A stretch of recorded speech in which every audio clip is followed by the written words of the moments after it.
Hi everyone! Welcome back to my channel and this is me, Mommy Chel. Meron akong gawa today, so samahan niyo ko. So para maipakita ko din sa inyo kung ano yung mga ginagawa ko during my me time. Me time kasi tinuturing ko na rin me time to kasi for me it's an art. It's a hobby for me. Itong small business na ginagawa ko para ma-inspire kung sino yung mga nanonood dito sa akin sa aking channel. And thank you so much for watching my videos. And para po sa mga bago dito sa aking channel, ako po si Mommy Chel.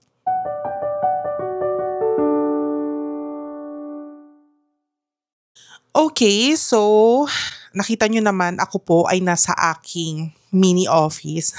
So, meron po tayo ulit na customer. At ang order po sa akin ngayon ay Nordic mug. Ayan, may sample na ako kasi usually sa sample na ako sa client ko ng isa para makita nila yung magiging outcome ng mga ipapadeliver sa kanila. So, yung Nordic mug, meron siyang bamboo lid. Ito. Tada! Kita nyo ba? Ayan. And then, may spoon. Ito yung mug. Wait lang. Para maipakita ko sa inyo ng buo. Ikakabit ko lang tong mic ko. So, ito po yung Nordic mug. Nakita nyo naman, di ba? Ayan. Tada! So, ganito yung magiging itsura niya.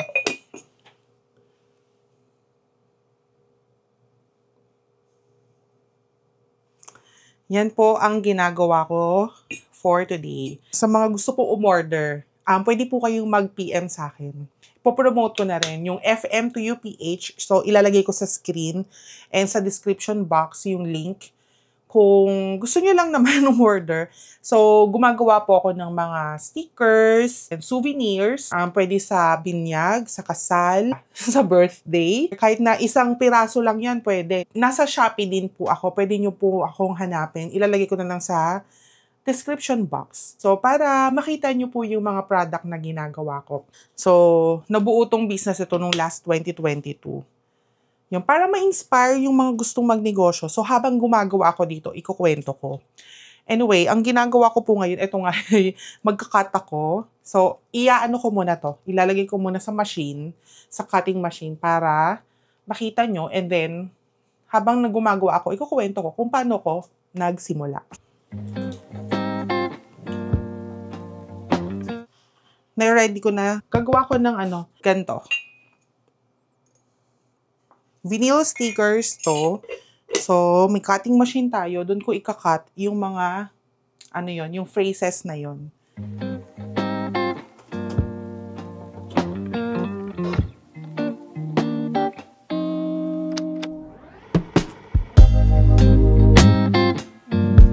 So, yan.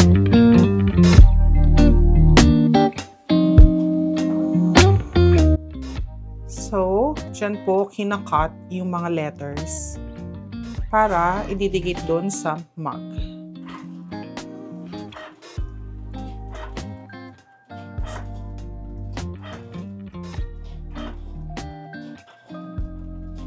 So, yung outcome niyan, ito po. May kinat na ako kanini.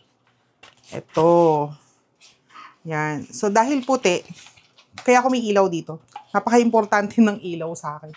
Lalo na yung mga ganitong vinyl, sobrang hindi kita, ang hirap. So, kailangan may ilaw. So, anyway, ayun nga. So, nag-start yung business na to dahil lang sa panonood ko ng reels. Kasi tuwang-tuwa ako, sabi ko, paano kaya yung mga stickers na yun? Parang gusto ko gumawa ng sarili kong stickers. Kasi nga, dahil may anak ako, parang gusto ko, ako na yung gagawa ng stickers na gusto niya. So, eto na nga. Nakita ko nga, Cricut machine. So, yung ginagamit kong yun, Cricut Maker 3. Updated na yata or bagong Cricut ngayon na mas malaki. Pero, since nagagamit ko pa naman siya sa lahat ng ginagawa kong product dito sa aking shop, yan muna, si Cricut Maker 3. And meron din akong Silhouette Cameo 4. May Cameo 5 na eh. Pero pinag-iisipan ko kung kailangan ko pang palitan since nagagamit ko pa naman nga sila dalawa para na pareho.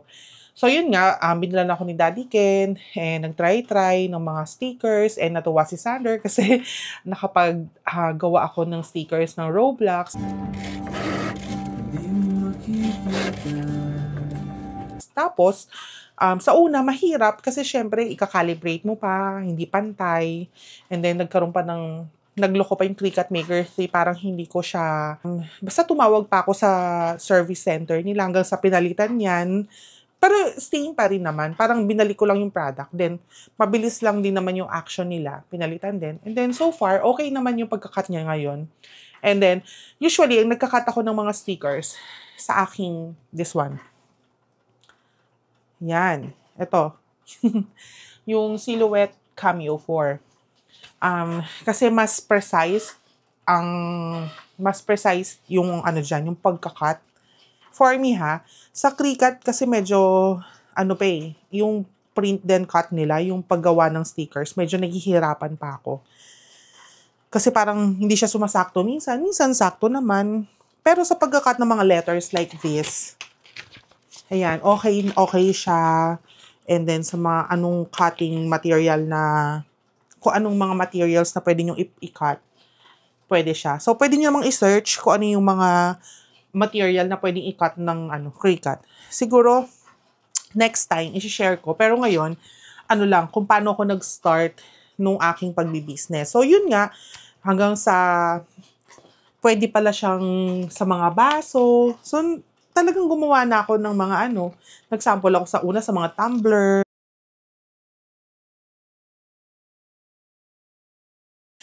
And then, ang plano ko talaga gumawa ng mga parang stationaries, yung mga journal stickers, kasi nga na-inspire akong gumawa ng journal.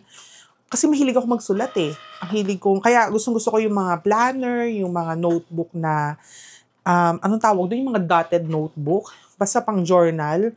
And then, mga stickers, binibili ko pa yun sa Shopee. So ngayon, hindi ko na kailangan bumili kasi I can print my own stickers.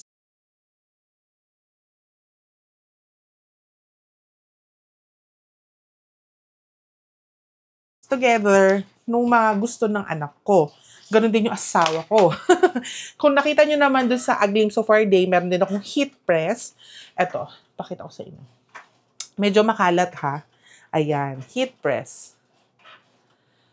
So, gumagawa din po ako ng mga tote bags. And makikita nyo lahat yun kung nasa description box. Don't worry, ilalagay ko doon para ma-search nyo kung ano yung mga products na ginagawa ko. So, ayun, ito yung pinagkakaabalahan ko. 2022, so until now, buhay na buhay pang aking pagnenegosyo. It's a small business. For me, it's a small business pa lang naman Kasi pag sinabi mong negosyong for me pero sabi ng asawa ko, bakit ko daw tinatawag na small business? It's still a business kasi I'm earning daw. Anyway, ayun nga. Hanggang sa tuloy-tuloy na yung ginagawa kong ganito. So, ito yung mabenta nga ngayon mga Nordic mugs. Meron ding mga clear mugs, hindi ko maipakita kasi nasa labas ng bahay na namin yung mga stocks. Hindi namin pinapasok dito. Kaya yung tapat ng bahay namin, dun sa may garahe kung saan pinapark namin sasakyan, harap ng sasakyan namin, puro puro stocks. And hindi na kami naglalagay dito kasi naaalikabukan. Tapos parang dumudumi yung bahay namin, nagiging warehouse. So, yun lang. So, ngayon, ikakat ko to para makita nyo. So, malay nyo, ikaw, kayo, lahat ng mga nanonood sa akin dito, ma-inspire ka din, di ba? Dahil sa panonood mo dito sa aking channel, di ba? Marami kayong matututunan dito sa sa pinaggagawa ko nito. At baka one time kayo na rin yung nag-share sa mga gustong mag-negosyo na ganito. So, una, wala pa ako sa Shopee. Nagpapa-deliver ako sa mga app, na mga delivery app. Until now, yun pa rin naman ang ginagamit ko hanggang sa gumawa na ako sa Shopee. Naka-registered na rin tong business na to sa BIR registered and DTI, meron na rin. Matik naman yun kapag BIR, naka-DTI na rin. Kasi once na ka sa DTI, matik, ka na rin paparegister ka rin sa BIR.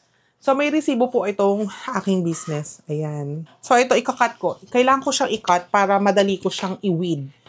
Weed is yung aalisin yung mga... Maya, papakita ko sa inyo. Ang hirap kasi explain. Kailangan ipakita ko sa inyo.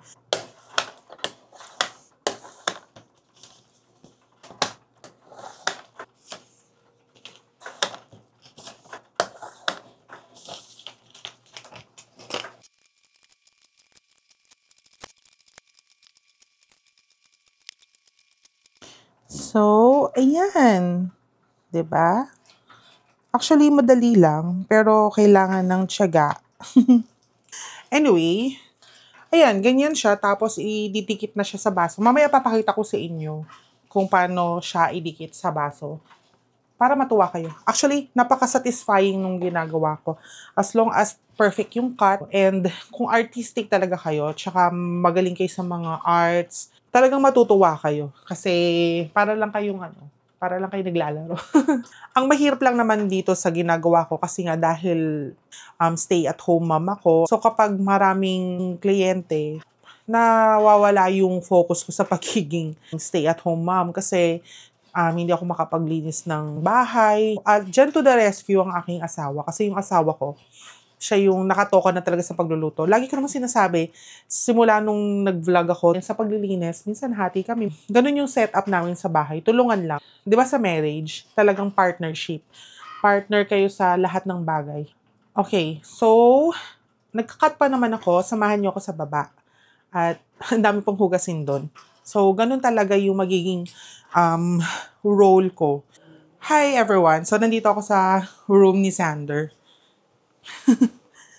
Shh! Hoy, ikaw ha? Cellphone ka ng cellphone na. Hello. Guwapo! Ayan, so, pinuntahan ko muna dito si Sander. And then, bababa na tayo para hugasan yung mga plato.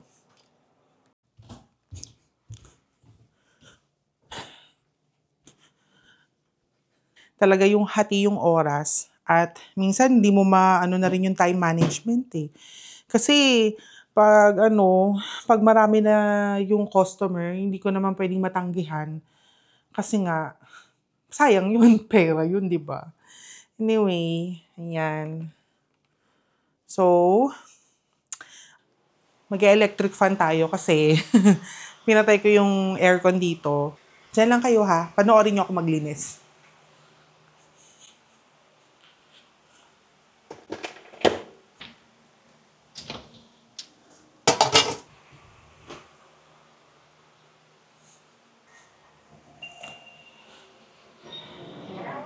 So, kapag ganito, naglilinis ako, nagpe-play lang ako ng mga karaoke or minsan music lang. Pero gusto ko mag-karaoke.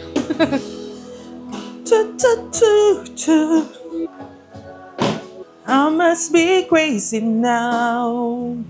I long to feel your touch. Feel na feel. Pasensya na kayo, libangan ko talagang kumanta. By my side. Tama na, hindi ako matatapos.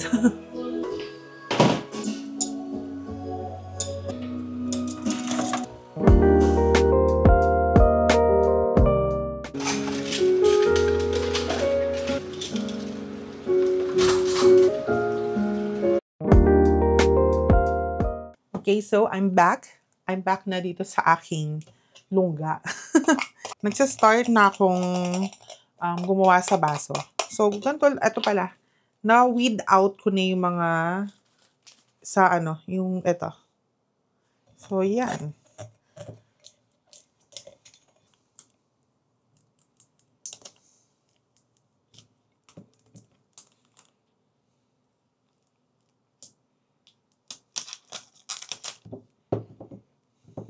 So, ganito siya kapag ta-transfer. So, meron transfer tape.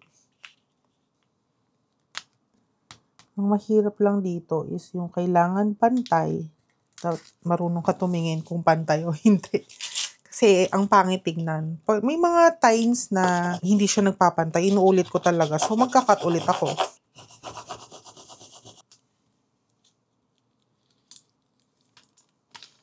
Dapat dahan-dahan para hindi masira yung mga letters. Then, para magpantay sa baso, dapat may, I forgot kung anong tawag dito. Ito na yung pinakamahirap na part. So, kailangan marunong kang tumingin kung pantay o hindi. Kailangan, dapat dahan-dahan.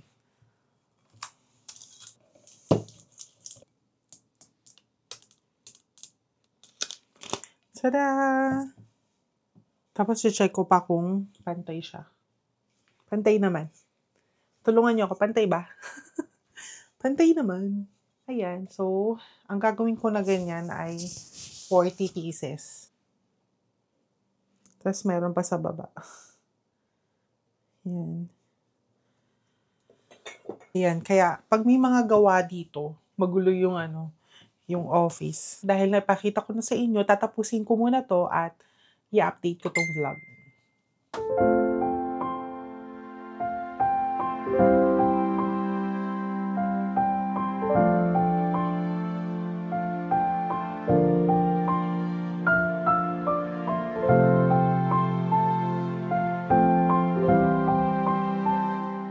Okay guys, so tapos na ako.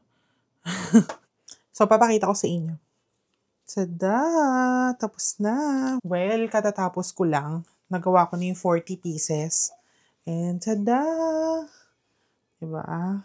Yan. Hindi ko pa siya naayos. Kasi usually, inaayos ko siya ng para pang picture. Siyempre, pang ko na rin sa aking Instagram at Facebook. Oops, sorry. Okay. So, naka-set up na siya. Look. Yan, ganyan siya. Ang kukuhanan ko lang is ito. Kasi yun, display lang naman. And then, hindi kasya sa area ko. Kaya nandito yung iba. Yan. So, okay lang naman yun. Kasi, pare-parehas lang naman ng nakasulat sa bag. So, okay lang. Basta, makita lang yung parang pinaka-design niya ng bamboo lead. Tsaka yung script na nakalagay dito or yung phrase. Ayan. So, kitang-kita nyo po ako kung paano po ako magtrabaho. May pagka-OC ako sa mga ganito. Kasi lahat ng angulo, pipiliin ko kung ano yung magandang i-post. Ang gamit ko sa mga pagpipicture is ang aking iPhone. Sa picture pa lang, tumatagal na. Ayan, so napicturean ko na. Ayan na, ready na ako pang post. Ay, hindi pa pala kasi ipinapakita ko to sa customer. Yung finished product, bago ko siya ibalot. Usually sa mga umorder sa akin, package na siya. So, sa isang souvenir, meron na siyang packaging. Includes the box, ribbon, and thank you tag. And then, kung may i-request pa, mag-a-add lang ng fee. Depende kung ano ipapadagdag. So, this is it. This is my video for today. And I hope na na-inspire kayo sa aking small business. Si Daddy Ken nagagalit kapag sinasabi kong small business. So, marami pa akong ipapakita. Siguro isa-isa lang para hindi kayo ma-overwhelm. Bye!